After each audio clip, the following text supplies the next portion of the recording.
Good morning, everyone. Today, our group will be presenting about Cynodon dactylon, also known as Bermuda grass. This plant is classified as an invasive species due to its rapid growth and ability to dominate many types of ecosystem. This is my team members.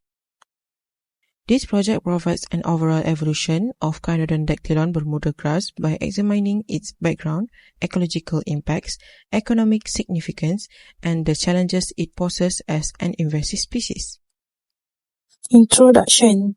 The scientific name of Bermuda grass is Cynodon dactylon. It is commonly known as Bermuda grass or couch grass. It belongs to the Poaceae family. The character growth. Bermuda grass is a warm season grass that thrives in tropical and subtropical climate. It is known for its drought-resistant and rapid growth, which make it an effective lawn grass. It is commonly used in sport field and golf course. While Bermuda grass has agricultural usefulness, it can grow aggressively and become invasive in non-native areas with risk concern about it or ecological impact. Objective: to identify the key morphological and physiological traits that make Bermuda grass an invasive species. To evaluate how Bermuda grass affect other biological organisms within the colonized ecosystem. Third, to understand the mechanism of Bermuda grass spread through stolon, rhizome, and seed production. To propose suitable management action to reduce its ecological impact. Native range and spread method. Bermuda grass is native to Africa, Southern Asia, and the Mediterranean region. Over the years, Bermuda grass has been introduced to regions such as North America, Australia, and part of Europe due to its resilient and fast-growing nature. Spread method. First, asexual reproduction. Bermuda grass primarily spread through vegetative methods like stolon, surface runner, and rhizome underground stem, which allow it to colonize large area quickly.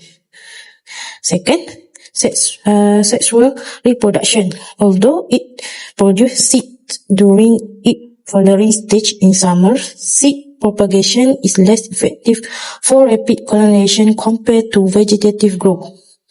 Lastly, invasive nature. Bermuda grass can become invasive in disturbed or degraded environments where it establishes itself and spreads aggressively.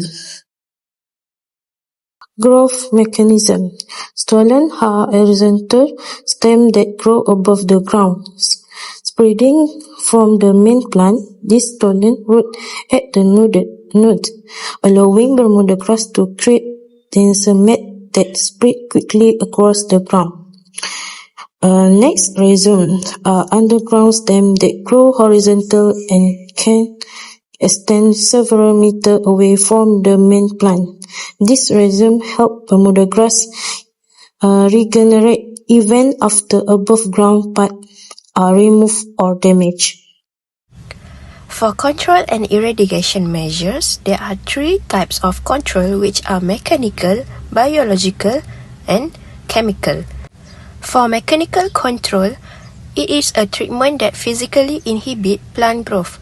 Hoe weeding is effective in reducing Cynodon dactylon in the infested fields. It indicates high level of suppression of weed with inhibition rates above 60%. The tillage method specifically targeting the direct control of Bermuda grass during the crop's life cycle.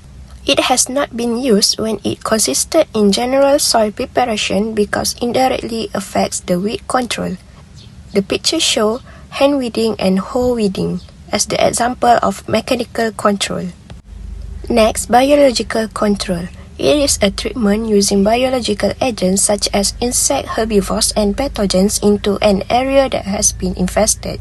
The use of fungi Curvularia intermedia against Cynodon dactylon reduced its dry weight to 38% after the fungus inoculation. the mortality rate of Cynodon dactylon was unaffected by the inoculation of Culvularia intermedia.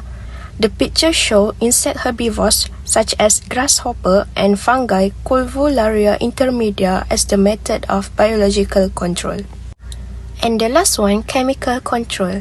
Non-selective systemic herbicides or glyphosate are commonly used. It produces highest mortality rate when applied during strong shoot and root translocation periods.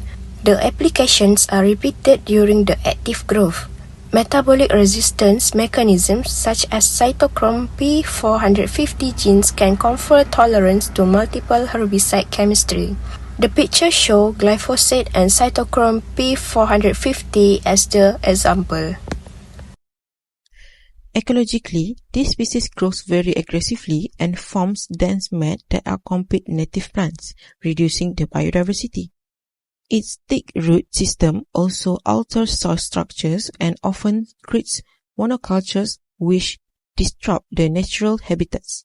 So for economically, Cynodon dactylon reduces the crop yields because it competes strongly for nutrients and water. It is also expensive to control as it requires repeating mowing, herbicides, and removals of rhizomes. In urban areas like parks and sport fields, maintenance costs increase due to its fast regrowth. Overall, this invasive species causes both ecological damage and financial burden. You might have seen this plant before. This is Bermuda grass and it is very common in many places such as field, park and open areas. Although it looks like a normal grass, it is actually an invasive species that can cause major ecological and economic impact.